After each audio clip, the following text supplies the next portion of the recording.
El fanatismo religioso es un tipo de fanatismo mediante el cual el sujeto se cree dueño de una verdad absoluta y atemporal, de la cual no se puede hacer la más mínima crítica o reflexión. Bajo su influencia se han justificado conflictos bélicos, despojo forzoso de territorios ancestrales, genocidios, asesinatos y actos terroristas. En la historia humana se han vivido constantes movimientos fundamentalistas e intolerantes por parte de diversas religiones. Por regla general, el fanático religioso realiza una tergiversación de los principios y las enseñanzas de la religión a la cual dice pertenecer. Durante el siglo VI, el fanatismo religioso se hizo notar a través de quienes atacaban toda actividad científica o la reflexión crítica del entorno, acusando de herejía a investigadores como Galileo Galilei. De hecho, los estudiosos de los astros eran llamados servidores de Satanás. Se puede decir que el fanatismo religioso ha sido aprovechado e incluso alimentado por el poder de turno, ya que su mirada simple del mundo y de la realidad es muy eficiente para convocar a las masas hacia conflictos económicos, sin que sea necesario compartir con las huestes las utilidades de éste. Las cruzadas fueron acciones fanáticas que las coronas europeas alimentaron para involucrar a la comunidad en el conflicto económico que tenían con el Imperio Otomano, cimentando la centenaria disputa de Occidente con el mundo islámico. Actos contemporáneos a estas demostraciones de fanatismo fue la Santa Inquisición, esquema administrativo de la Iglesia Católica para abarcar las colonias en las que participaban, y que se transformó en una herramienta de supresión de lo que consideraba una herejía.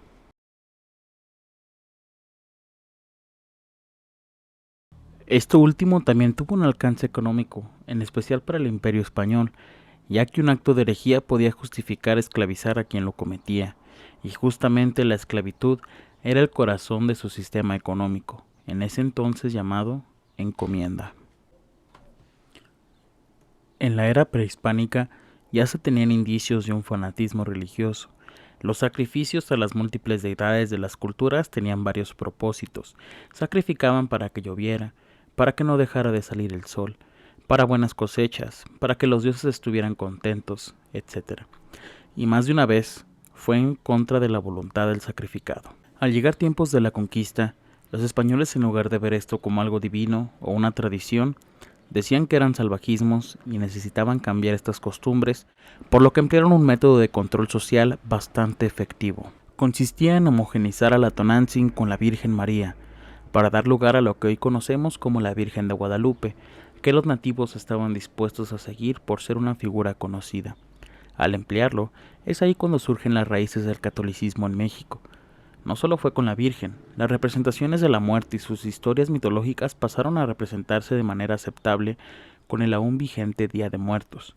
Los rituales como el camino de acerrín, el uso del cempasúchil, la imagen de la Catrina o la aparición de los xoloscuintles se dejaba como opción para los nativos más rebeldes, pues ya se empleaban de una manera literal.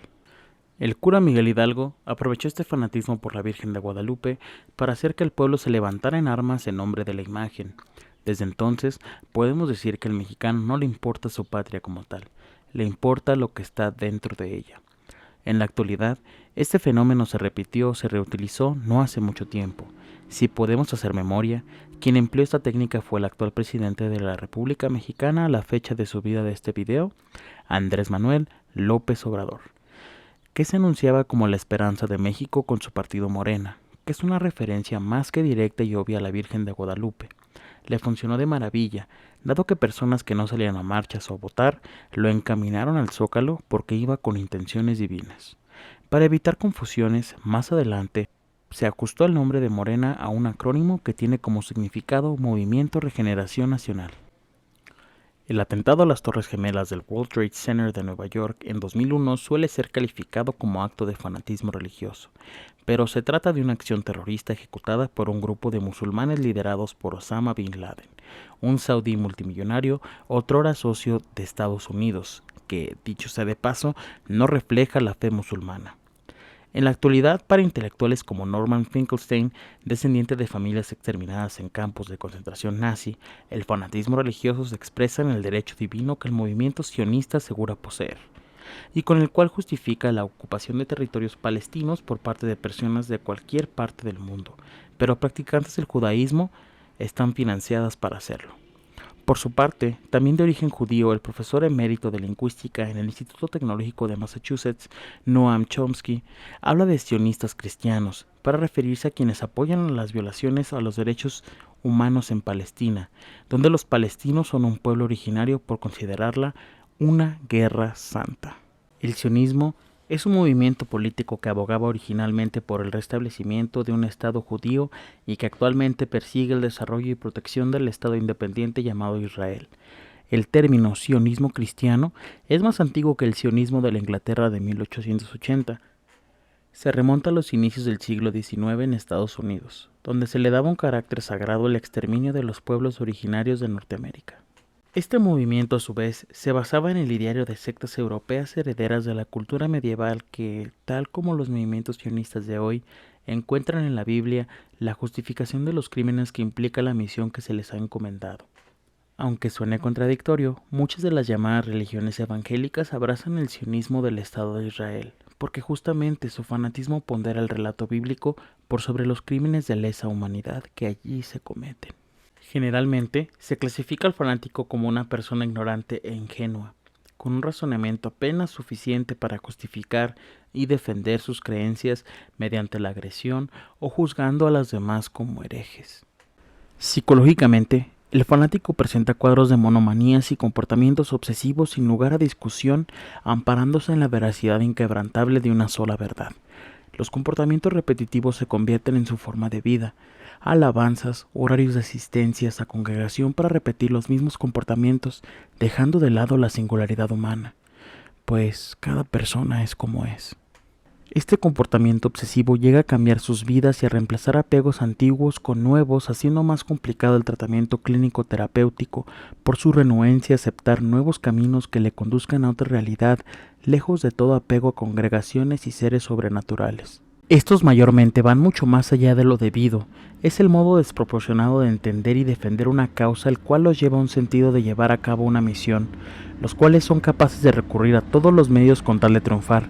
Estos contienen una conciencia desmedida de su propia grandeza. El fanático se identifica con la causa que defiende, estos se alimentan del celo inquisitorial y actúa como fiscal o juez de la verdad. El fanatismo religioso, concretamente, es la incapacidad para admitir el mundo en su diversidad y para aprender de los otros, generando una sociedad anclada en un tiempo y una forma fija de ver las cosas.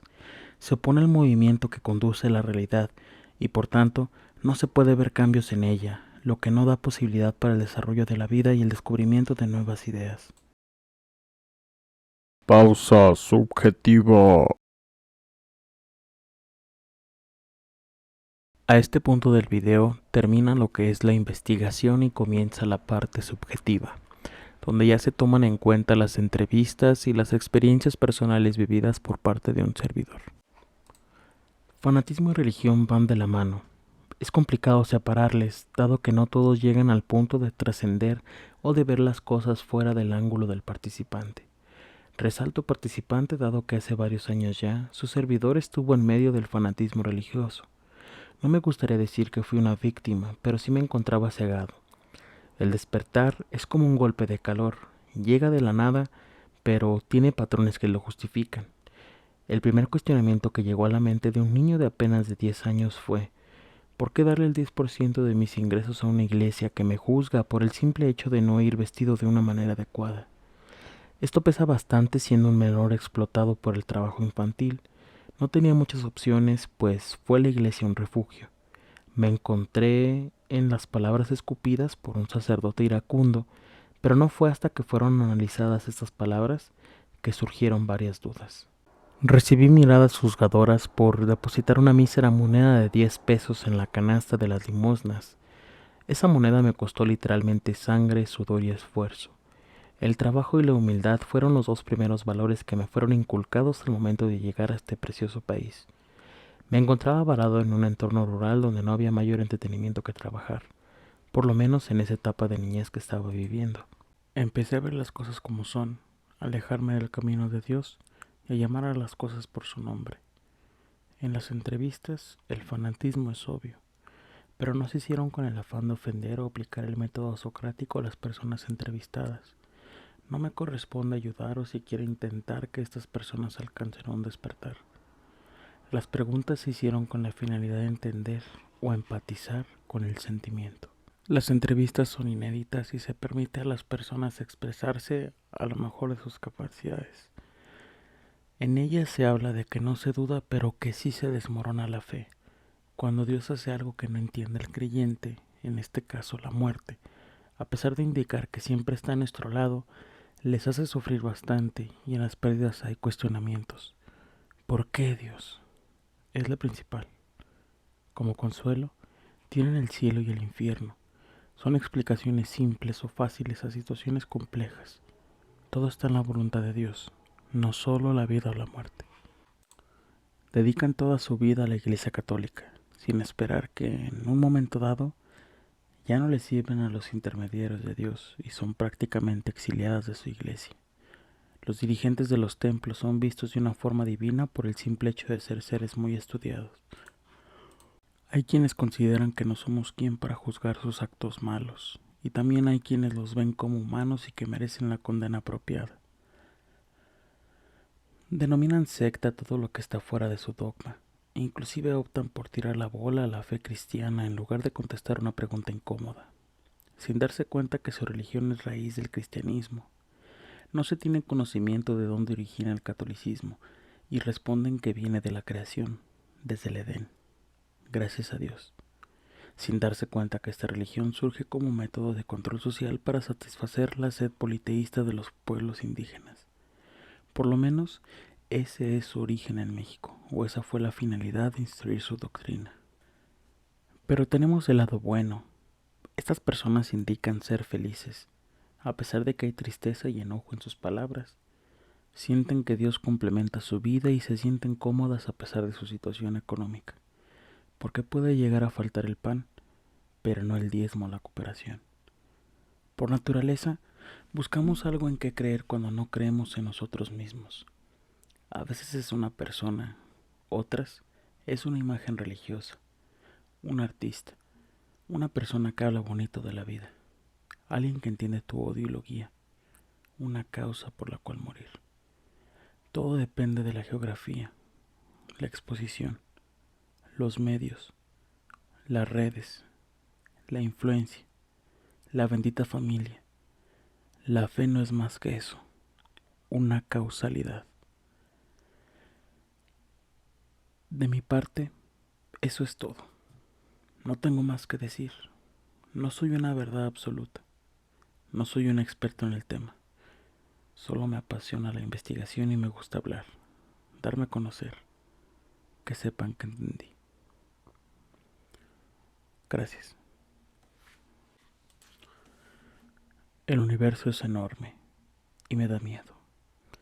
Por el momento me limitaré a conocer lo poco que pueda del mundo, pero no sin primero conocer el poder de la mente.